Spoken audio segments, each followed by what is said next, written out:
علیکم۔ آج کی اپنی اس انجمن میں ہم آپ کا خیر مقدم کرتے ہیں۔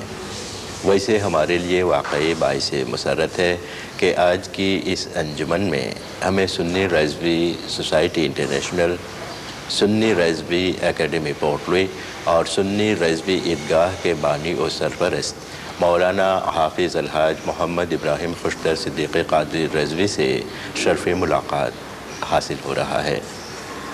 مولانا صاحب کو ہم پہلے موریشس میں خوش آمدید کہتے ہیں اور رمضان کا مبارک مہینہ آپ کے لیے مبارک ہو۔ مولانا صاحب السلام علیکم۔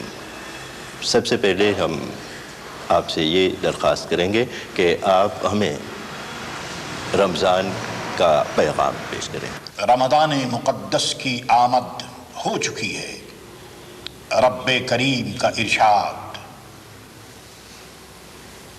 1500 برس سے تقریباً گونج رہا ہے، یا ایھا الذین آمنوا کتب علیکم الصیام کما کتب علی الذین من قبلکم لعلکم تتقون۔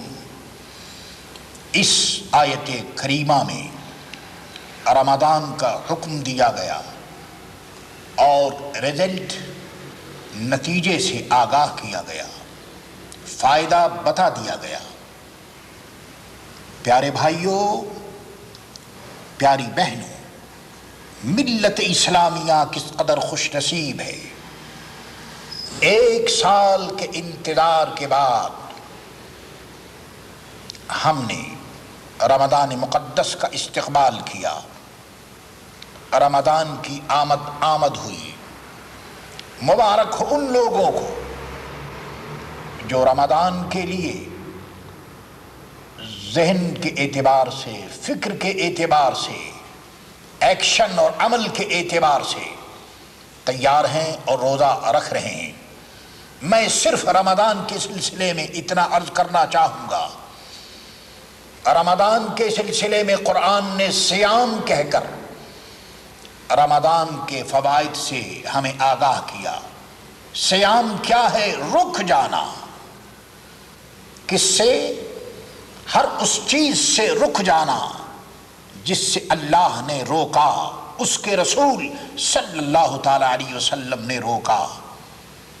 دوسرے لفظوں میں آپ یہ سمجھ سکتے ہیں کہ روزہ اور رمضان مقدس کا مہینہ ایک ایسی حقیقت ہے اور ایسی تربیت گاہ ہے، تربیت کا مہینہ ہے جس میں انسان کو میڈیم وے میں اور اعتدال پر لانے کی کوشش کی جاتی ہے۔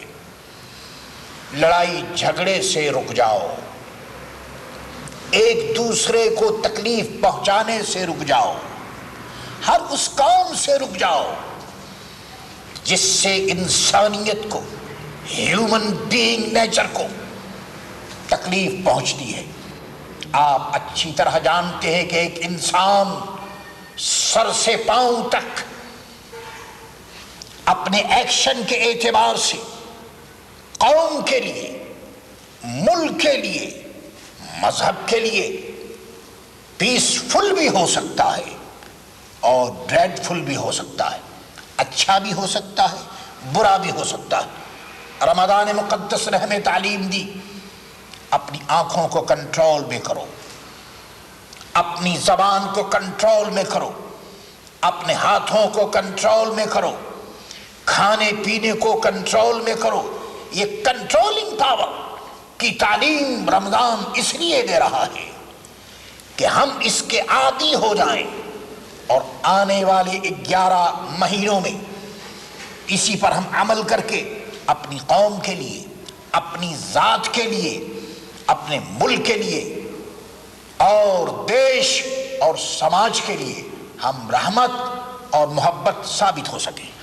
مولانا صاحب، ویسے رمضان کی فیوز و برکات سے مسلمان کس طرح مستفیض ہو سکتا ہے؟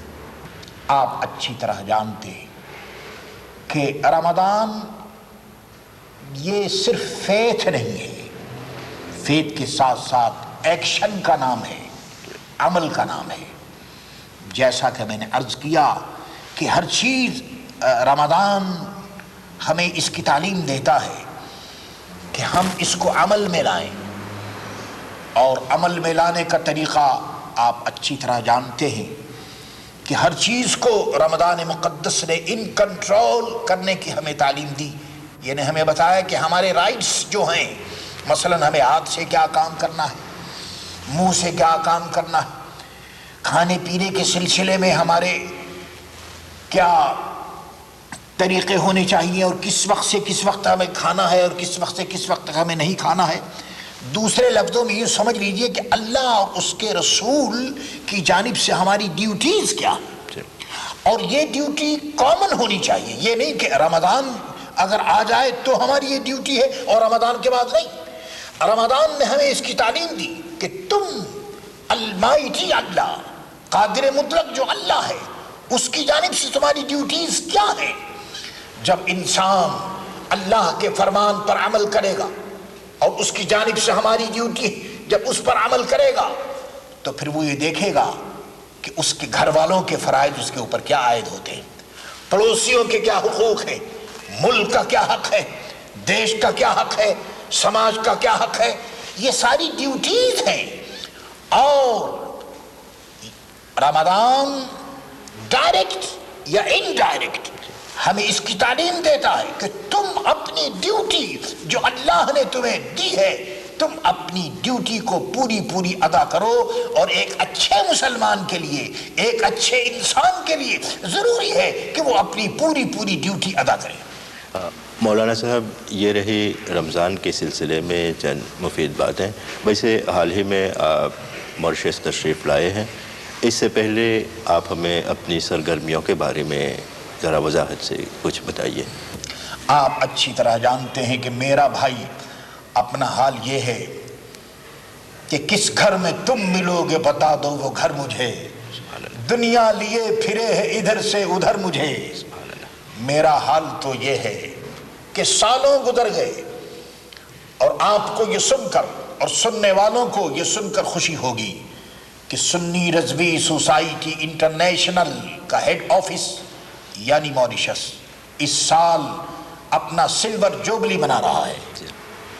25 برس اس کے مکمل ہو رہے ہیں، اور اسی سوسائٹی کے ایم اور آبجیکٹ کو لے کر میں دنیا میں پھرتا رہتا ہوں، کبھی یورپ میں اور کبھی افریقہ میں. اس سال زیادہ وقت میرا افریقہ میں گزرا. افریقہ، ڈربن، کیپ ٹاؤن، لینیزیا، پریٹوریا، لوڈیم، یہ وہ مقامات ہیں جہاں سنی رضوی سوسائٹی کی برانچ قائم ہے. پیٹر میریٹسبرگ میں بھی قائم ہے. اور آپ کو سن کر یہ خوشی ہوگی کہ ڈربن سنی رضوی سینٹر کئی ملین کا پروجیکٹ وہاں اس وقت جاری ہے. سینٹر بن چکا ہے، پری پرائمری اسکول کمپلیٹ ہو چکا ہے، مسجد بن رہی ہے، خانقاہ بھی تعمیر ہونے والی ہے. اسی طرح سے سنی رضوی کے ایم اور آبجیکٹ کے مطابق تعمیری، تبلیغی، اشاعتی اور تعلیمی پروگرام ساؤتھ افریقہ میں جاری ہے. اچھا، ماریشس کے قیام کے دوران ماریشس کے لیے آپ کی کیا سرگرمیاں ہیں؟ آپ اچھی طرح جانتے ہیں کہ رمضان میں میری سرگرمیاں محدود ہو جاتی ہیں. میں یہاں آتے ہی سنی رضوی اکیڈمی میں مذہبی طور پر جو میرے فرائض ہیں وہ میں ادا کرتا ہوں. اس کے علاوہ عیدگاہ اور خانقاہ کی جو ذمہ داریاں ہیں ان میں مصروف ہو جاتا ہوں. اور آپ کے علم میں ہے کہ یہ ایک عظیم ذمہ داری صرف میری نہیں بلکہ سارے مسلمانوں کی یہ ذمہ داری ہے کہ عید کی نماز ہم عیدگاہ میں ادا کریں. اور ظاہر ہے کہ عیدگاہ اسی لیے تو بنائی گئی کہ عید کے دن مسلمان اپنی محبت کا، اتحاد کا، اخوت کا مظاہرہ کریں، ڈسپلے کریں، تاکہ دنیا کو اور سب کو معلوم ہو کہ ماریشس کا مسلمان ایک ہے. اور صرف یہی نہیں کہ مسلمان کی ہی بات نہیں، ہم نے تو ساری قوموں کے لیے عید ملن پارٹی کا بھی اہتمام کیا ہے، تاکہ معلوم ہو کہ عید کے دن صرف مسلمانوں ہی کا حق نہیں ہے بلکہ دنیا کی دوسری قومیں بھی آپس میں مل کر ایک دوسرے سے گلے ملیں اور ایک دوسرے کی خدمت میں محبت کا، اخوت کا، پیار کا تحفہ پیش کریں۔ اچھا، سنی ریسپی سوسائٹی انٹرنیشنل کے ماریشس کے آئندہ منصوبوں کے بارے میں بتائیے کچھ۔ بھائی میرے، منصوبہ آپ جانتے ہیں کہ منصوبے ہمارے بہت ہیں اور ہمیں پیدا کرنے والے خالق و مالک پر بھروسہ ہے، وہ ہمارے منصوبوں کو پروان چڑھائے گا، اور اس کے ساتھ ساتھ میں ماریشس کے مسلمانوں سے، دوستوں سے، ہیلپرز اور ڈونر سے امید کرتا ہوں کہ وہ ہمارے اس منصوبے میں ہم سے تعاون کریں گے۔ آپ جانتے ہیں کہ عیدگاہ یہ لاکھوں روپے کی وہاں ضرورت ہے، وہاں ہمیں ہال چاہیے جس میں ہم ہر سال عید ملن پارٹی کا انتظام کر سکیں، آفیسز کی ضرورت ہے، گیسٹ ہاؤس کی ضرورت ہے، لائبریری کی ضرورت ہے، اور ابھی ہمارا وضو کرنے کی جگہ وہ مکمل نہیں ہے، اور بہت سے ایسے کام ہیں کہ جن میں ہمیں لاکھوں روپے کی ضرورت ہے، اور ہمیں امید ہے کہ آ ملیں گے سینہ چاکانے چمن سے سینہ چاک، اور بلبلوں کی ہم نوا باد صبا ہو جائے گی۔ سبحان اللہ۔ ایک وقت ایسا ضرور آئے گا کہ لوگوں کو عیدگاہ کی بھی اہمیت معلوم ہوگی اور عید ملن پارٹی کے فوائد کا بھی علم ہو جائے گا۔ مولانا صاحب، اس گفتگو کے لیے ہم آپ کا واقعی شکر گزار ہیں۔ آپ نے اپنی سوسائٹی، اپنی سرگرمیوں کے بارے میں یہ ساری باتیں بتائی۔ ہماری یہی دعا ہے کہ آپ کی سرگرمیاں کامیاب ہوں، آپ کے جو منصوبے ہیں دین دنیا رات چگنی اس میں ترقی ہو۔ بہت بہت شکریہ آپ کا۔ فی امان اللہ۔ میں آپ کا شکریہ ادا کرتا ہوں، اور MBC کا اور ٹی وی کا شکریہ ادا کرتا ہوں، دوستوں کا، کہ ہر بار مجھے یہ موقع دیا جاتا ہے اور میں ملک اور قوم کی سیوا میں یہ تھوڑی بہت باتیں میں پیش کرتا ہوں۔ رب کریم اسے قبول فرمائے۔